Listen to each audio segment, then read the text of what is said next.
Celeb Savant is a career retrospective type interview focusing on singers, actors, and industry experts. Join Barrett Edelstein now as he dives into the entertainment world.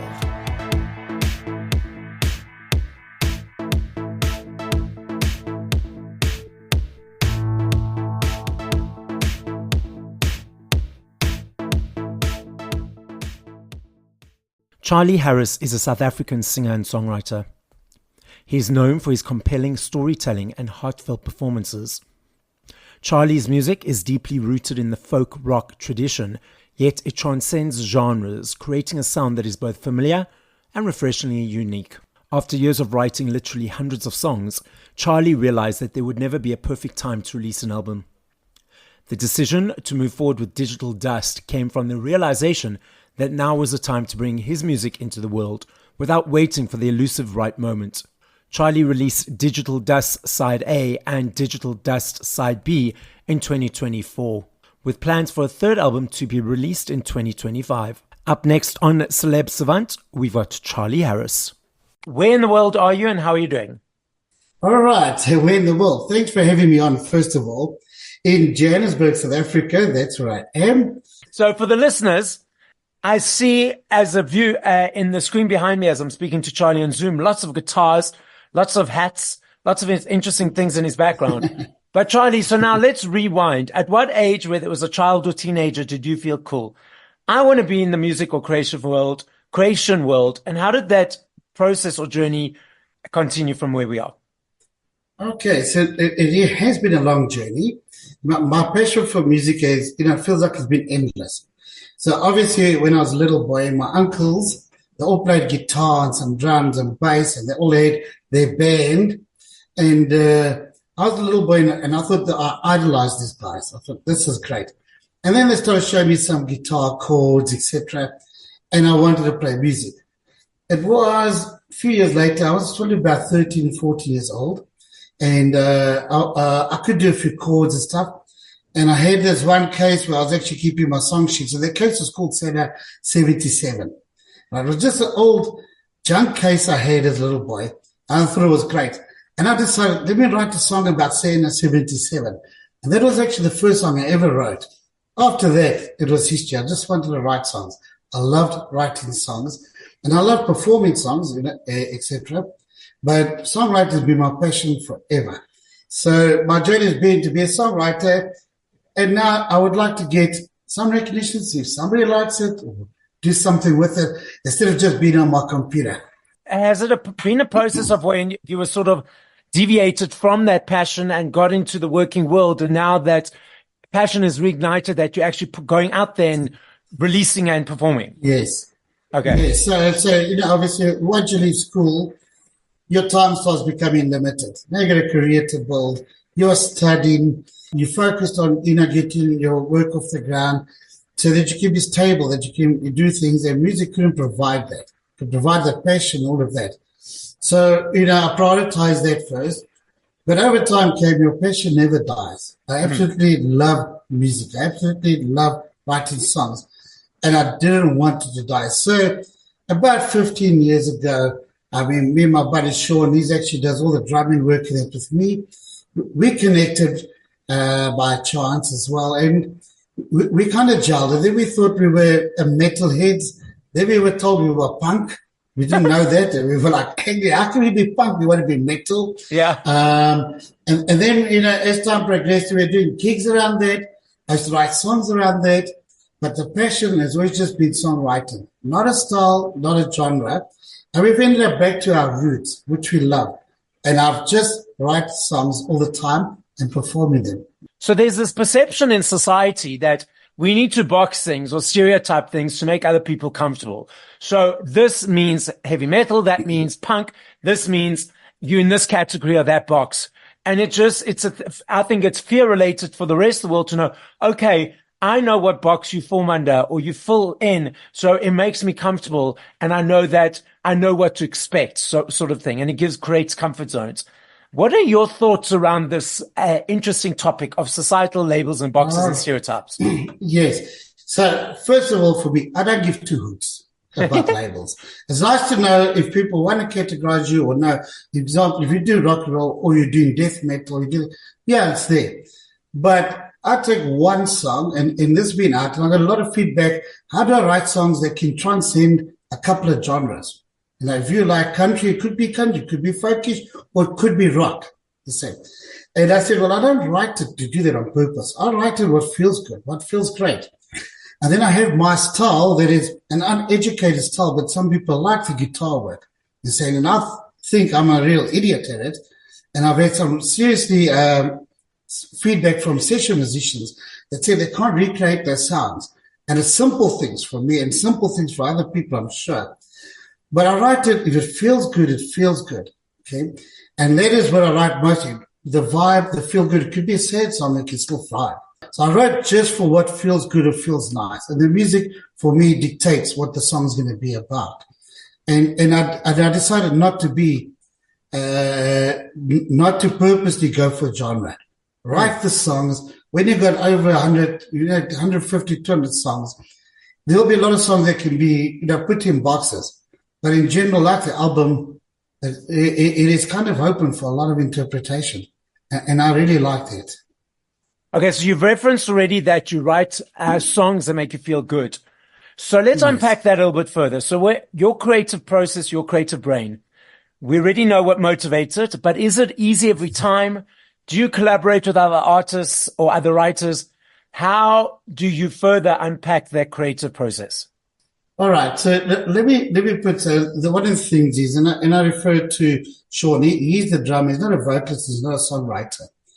But one of the things when I'm writing, I'm always thinking of the song when we're doing live and how we will do it. So that is one thing. There is an element in that. But what happens is I'll be sitting here, for example, and I'll be playing my little acoustic guitar, and I'll come up with a riff or something that sounds good. I'll just take my cell phone and record that little riff. So I've got it on record. So I've always got about 30, 40 of those riffs in the bank. Then I would play around with this riff, let it develop, let it feel it. Then based on the riff, how does this feel? How does it do? What the song is going to be about? And you start developing a kind of like song, but it's not laid out yet. And then I start fishing out with some words, some catch and some hooks and stuff, and I see what they're about.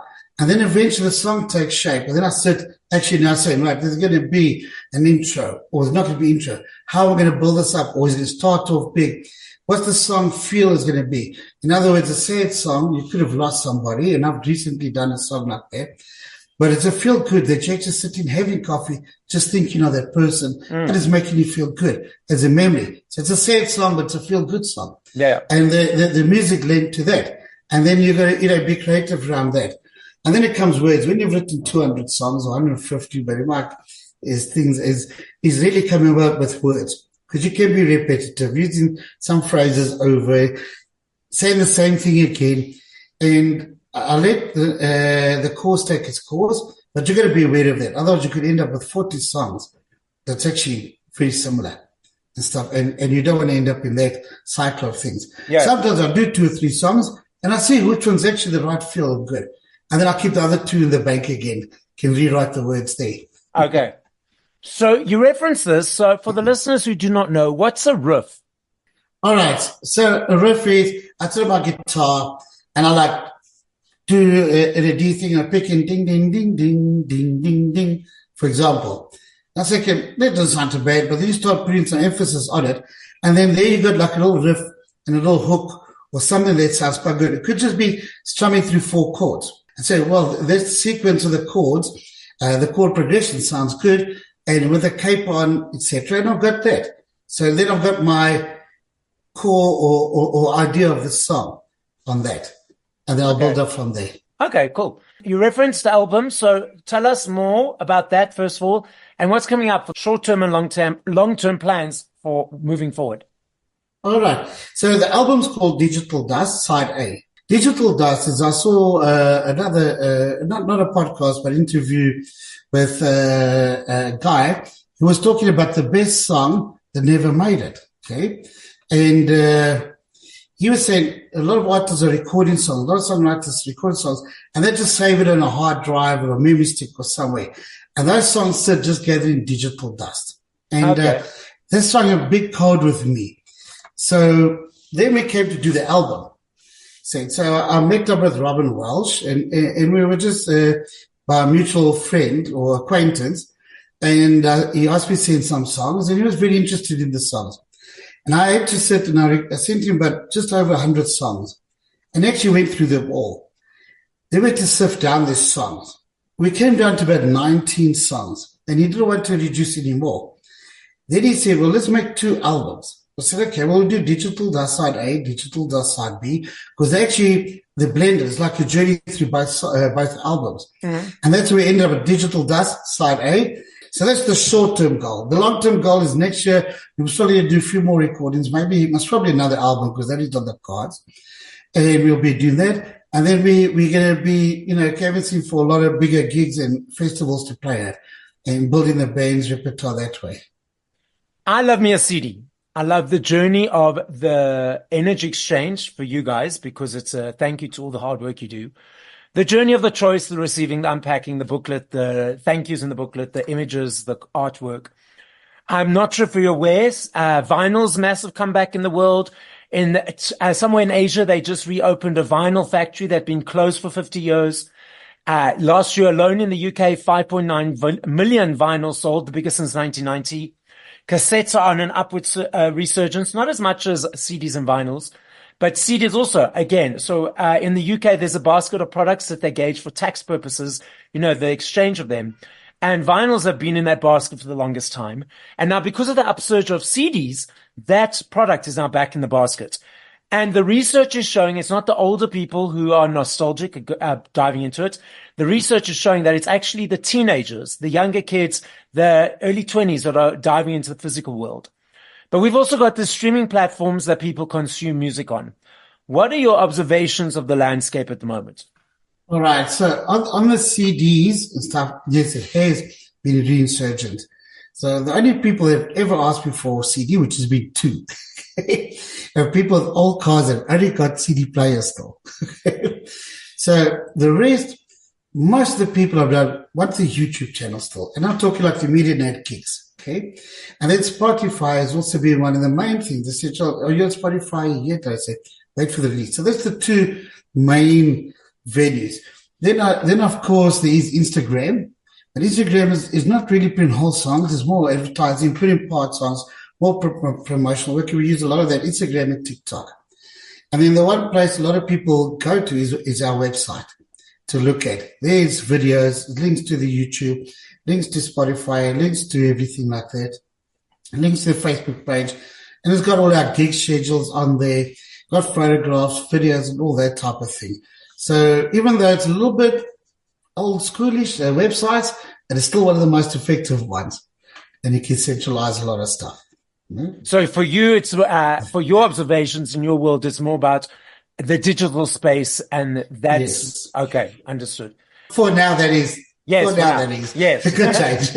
No, well, I mean, absolutely. When you start getting the bigger gigs and performing at the big festivals and stuff, there's going to be merch tables. They might want it.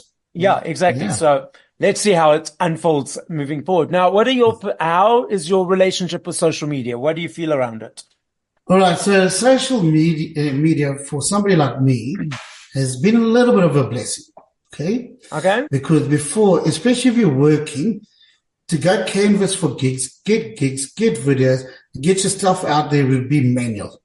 You'd literally have to go there. So now it's still a hefty gig. People want to see you live, and we enjoy gigging. So that will always be part and parcel. And our energy live compared to the album is very different, or it's a lot more energy on a live set. Social media has given me a platform where I can daily, weekly send out things and people can know what you're busy with. They can see a song you're busy with. They can see a video you've done, and it's there now.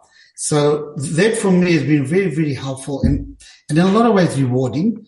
Everybody must be aware. You always will be criticized as well. Part of the parcel, have a thick skin, and not all criticism is bad. I said. And the one thing I did learn that everybody can know, not everybody's going to like you, 100%. My odds is if 10% of people like you, your odds is quite good.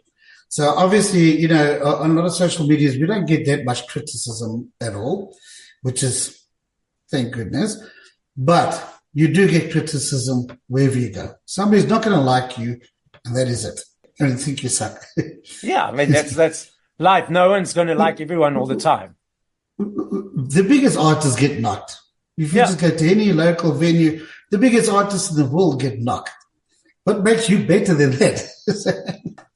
So I agree, but it's also I feel it's important for those people who are doing the knocking to be respectful and compassionate and have empathy, not to be vicious and vindictive and cruel. And unfortunately, there's a lot of that going around at the moment. So there is a lot of that.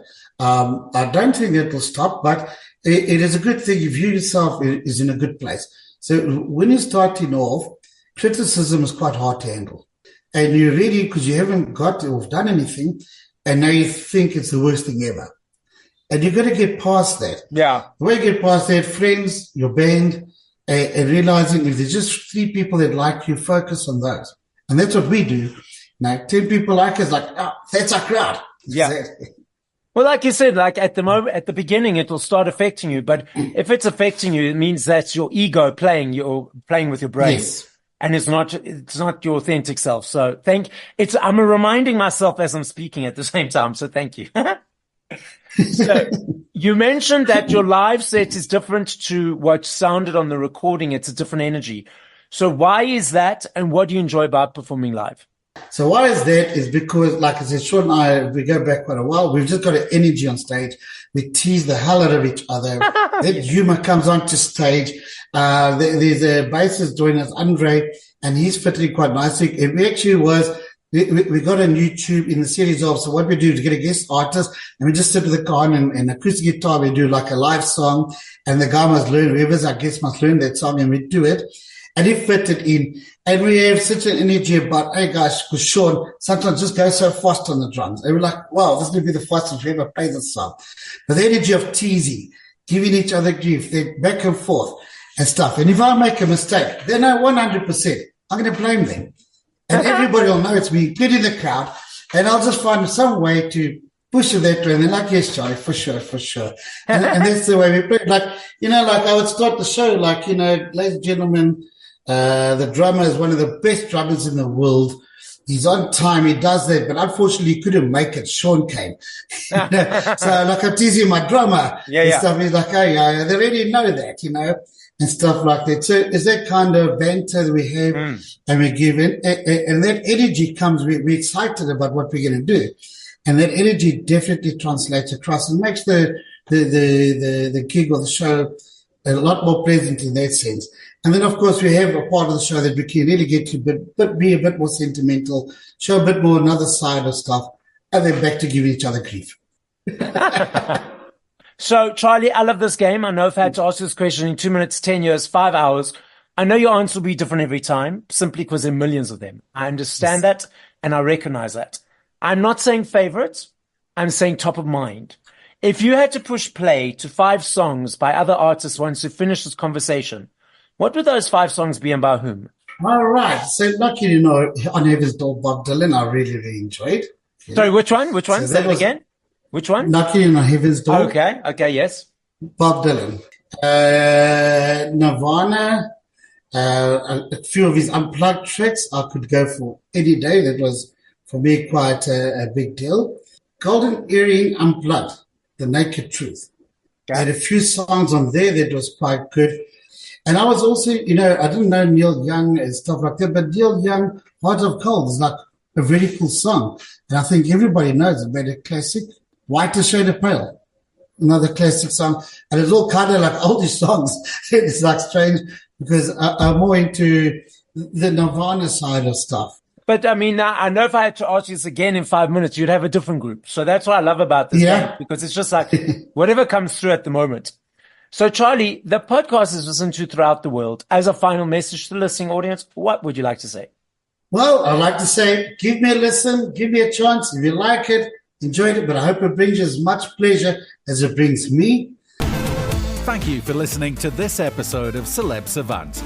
Please follow Barrett on TikTok, Instagram, YouTube, and Facebook at Celeb Savant. That's CelebSavant.